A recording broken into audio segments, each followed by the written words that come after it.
This is ReachMD, and I am your host, Dr. Renee Allen. And with me today is Dr. Victoria Green, renowned breast cancer researcher and OBGYN clinician. Dr. Green is my mentor. She trained me at Emory University School of Medicine, where she is an associate professor in the Department of Gynecology and Obstetrics. Dr. Green, welcome to ReachMD. Thank you so much for the opportunity. Today we will be discussing the latest diagnostic and treatment advances in treating breast cancer in American women. Dr. Green, the United States Preventative Services Task Force has certain recommendations in addition to the ACOG recommendations for screening. Can you discuss this a little bit further? Definitely. Very, very interesting that they're both actually looking at the exact same data and just coming up with different ways or different perspectives or different ideas as to what's most important. The United States Task Force recently, in about 2009, recommended a change from the general annual mammography, which is what we've been doing for quite some time, to one in which we're biennial or every other year.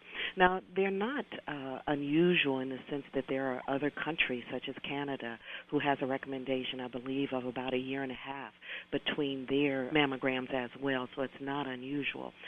But looking at the same data, ACOG recommends, along with the American Cancer Society, American College of Radiology, and multiple other organizations, they recommend to continue with the annual screening mammogram rather than moving to the biennial mammogram.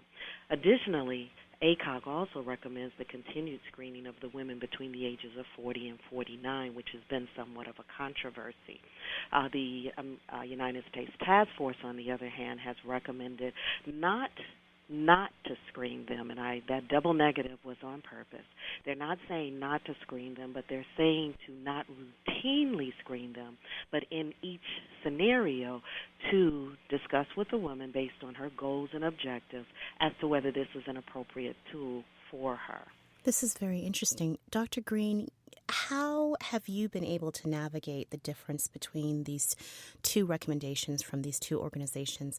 What do you do in your current practice? Very good point, because we're all working with other specialists. So I have internal medicine and family medicine practitioners who usually follow the United States Task Force recommendations, who are referring patients for other non-breast-related conditions, and that topic does come up. I usually have spoken to those physicians in advance because we often work in a similar environment that I have the ability to communicate with them to let us know, what are we thinking, what are we focusing on, and what do you want me to do in that type of scenario. In those that are being followed by other practitioners for their GYN care, I allow them to make those determinations and take care of what that individual has been referred to me for. Whereas those who I am following, I follow the ACOG recommendations. Now, even when we consider those, we have to remember that each of the tools that we're talking about does have limitations. When we look at the data, the American College of OBGYN, as well as the National Comprehensive Cancer Network and many other cancer organizations, focus on the fact that even in the age group between 40 and 49, that we are able to reduce their mortality. And in using the United States Task Force data, we're reducing it about the same amount as in the 50 to 59-year-old age group. So they both are benefiting from a reduction in mortality by the use of annual mammograms.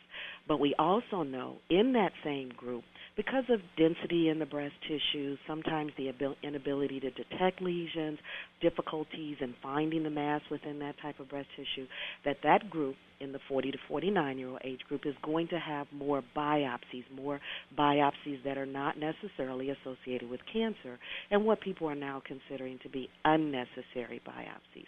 And that's almost double what we see in the older age group.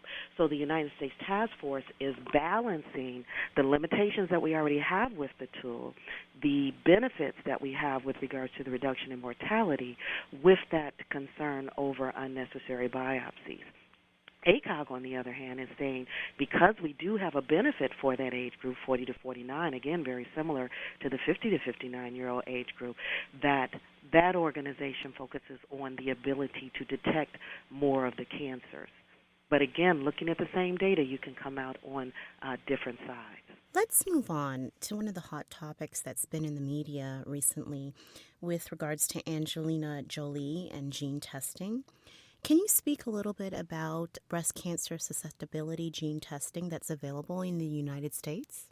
Definitely. This is, as you say, clearly Angelina Jolie has been a benefit for us in the breast cancer realm when she decided on her own, based on her risk and her BRCA positivity, that's BRCA, breast cancer susceptibility gene, that she was going to undergo a bilateral mastectomy in order to reduce her risk of breast cancer. Many in the community have had to make similar decisions based on that type of information, but when she came forward and this was placed in the press, this opened the eyes of many physicians as well as many patients as far as the options that are available to those who may be BRCA positive. It is important to realize, though, that we don't recommend testing for all women, but simply those who are at significantly increased risk based on their family history. Specifically with regards to Angelina Jolie, she had a very strong history of ovarian cancer, I believe in her mother and an aunt, if I'm not mistaken. And those are the individuals that have significantly increased risk that we recommend testing, and then that is an option that's available for them. Unfortunately, in many communities, this test may not be available because it's either often not covered by the insurance in the community or has many restrictions. Even if it is covered, it is a very expensive test. And so we want to ensure that those who are eligible have availability for it and continue to advocate for those individuals within the legislature to allow the insurances to cover it. Thank you, Dr. Green. If you are just tuning in, you are listening to ReachMD, and I'm your host, Dr. Renee Allen. I am speaking with Dr. Victoria Green, renowned breast cancer researcher and OBGYN clinician. Dr. Green is currently an associate professor in the Department of Gynecology and Obstetrics at Emory University School of Medicine. Dr. Green, would you be able to discuss the differences in mortality and even diagnosis with regards to African American women versus Caucasian women? And if there is a difference, why you think there may be a difference? Very, very important question, and you are exactly right. If you look at the incidence of breast cancer, Caucasian women have a higher incidence of breast cancer or number of cases in their population versus mortality, which is greater in the African American community. And even if you look at other minorities, they are actually only about half of African American. One would think that they might be between, say, the African American rate and the Caucasian rate, and they are actually very low in other populations, including Hispanic and Asian women. And so we often look at why that might be. We know that African American women, although the incidence overall is greater in Caucasian women, those with premenopausal breast cancer or breast cancer prior to going through the menopause, that risk is greater in African American women. We know that inflammatory breast cancer, which is one of the most aggressive forms of breast cancer, is actually seen at greater numbers in African American women. Some believe, of course, that there may be a genetic component. Because we have a greater likelihood of inflammatory breast cancer in African American women, they've compared that to even the BRCA gene that we were discussing before in cancers that are seen in that population. And what we're seeing is a significant similarity between some of the genetic issues in inflammatory as well as in the BRCA positive population, and wondering if there's some genetic susceptibility or some specific biomarkers or features which may be playing a role in that higher mortality amongst African American women. When you look at access to care, which was the initial concern that African American women may not have access, and therefore they are reaching out for care at a later stage, maybe at stage 3 or stage 4 versus the stage 1 or stage 2 that we prefer the patient to be seen in. But again, once you focus on that rate in other minorities, which may also have decreased access to care, one would think that you would see a similar mortality, and we're not seeing that. So we know that access to care may be an important component, but it is not the entire component. And so I think that it's very important that programs such as yours, and I appreciate and applaud you and your expertise as well as your organization in getting this information because it is critical out to the providers as well as to the patients as far as what is available, what are the risks and limitations of what we have available, and then with shared decision-making principles for the providers and the patients to then determine what is the best plan of action for the individual patient. Dr. Green, would you be able to touch on recommendations for breast awareness versus breast self-exam, and what is the difference?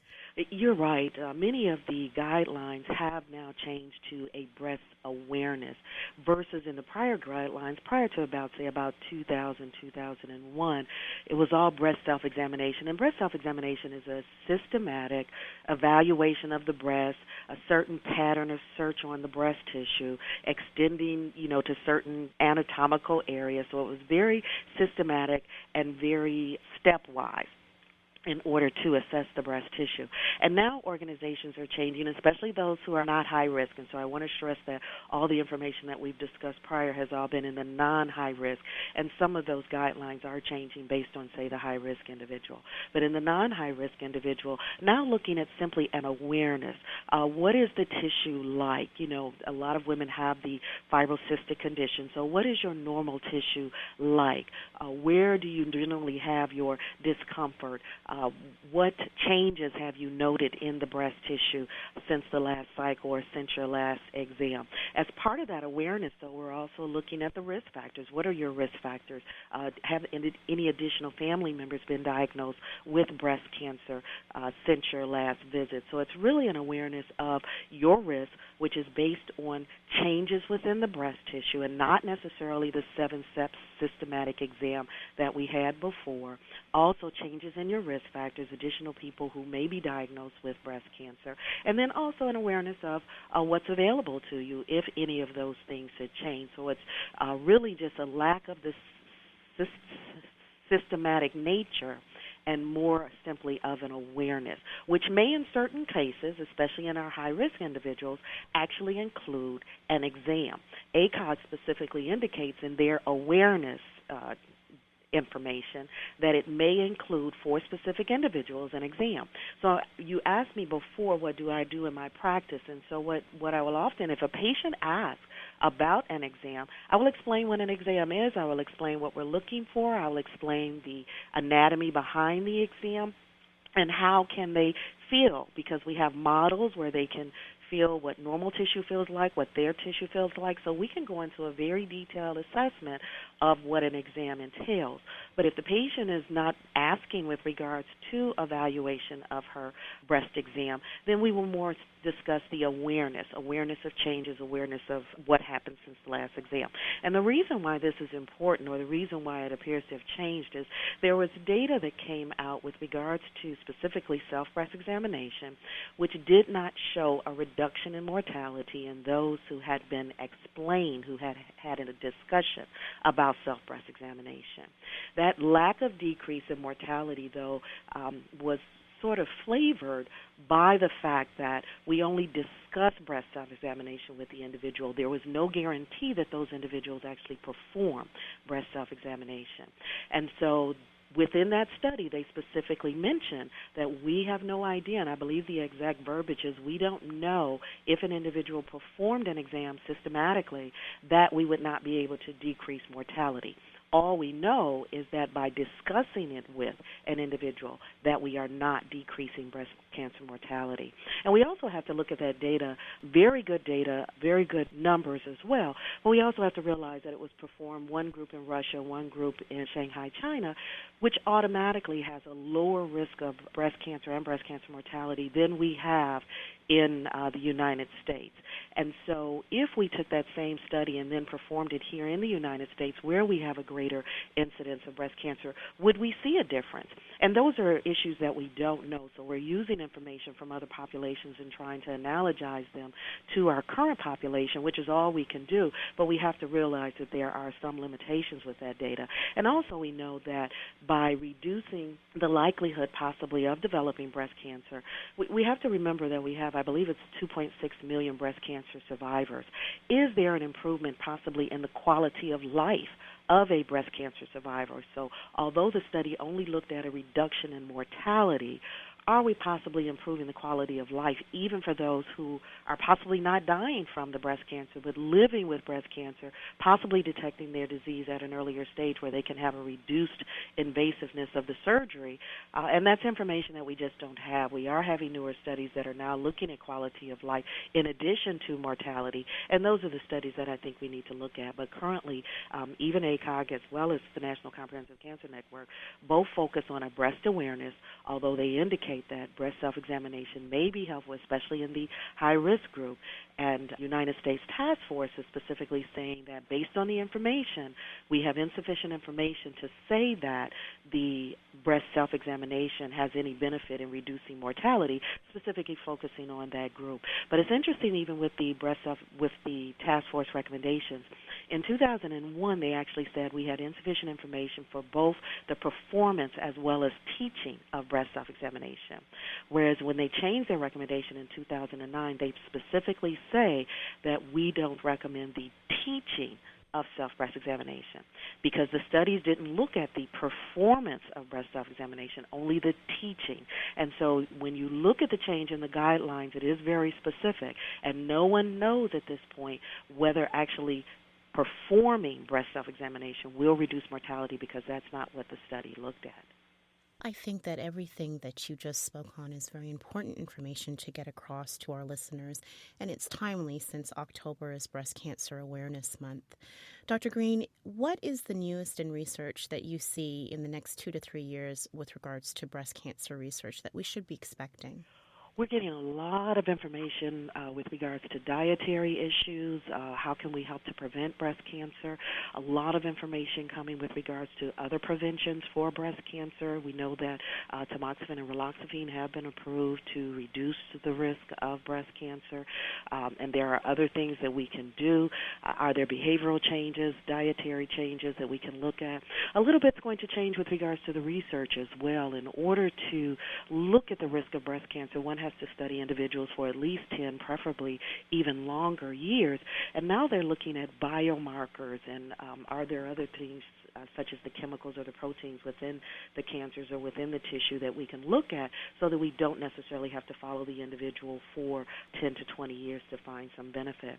I'm sure you're also hearing the information with regards to mammographic breast density and some of the laws that are changing in many states with regards to breast density. And so we are going to hear more about that and some of the imaging modalities that have been used to study that as well. So a lot of information coming forward, and we're going to need to keep up with this on a day-to-day basis just to make sure that we're providing that appropriate information to our patients and ensuring that they're receiving the best health care that we can provide. Dr. Green, briefly, is there anything that you haven't covered that you would like our listeners to know about breast cancer research? Definitely. I think the data is coming. The data that we have is there. I think it's most important that we realize the benefits and limitations of what we have. But more importantly, I really haven't discussed the shared decision-making principles of simply looking not only at informed consent, providing the limitations, the risks, the alternatives with the patient, but also looking at the patient's goals and objectives. And what is she interested in? And has she had a mother who's deceased from breast cancer who is more likely to want to have a mammogram versus someone who maybe doesn't have that within their history. So again, I think that because we do not have a tool that is 100%, that shared decision-making principles are going to be very important in getting that information across to the patient so that we can ensure that not only we're satisfied with the health care that we're providing, but also that the patient is satisfied and going to therefore be more compliant with what we're recommending. Many thanks to our guest, Dr. Victoria Green, for joining us today. Dr. Green, thank you so much. Oh, thank you, and thank you for the opportunity to speak to you. I really appreciate that. I am your host, Dr. Renee Allen, and you've been listening to ReachMD. To download this podcast and others in this series, please visit reachmd.com.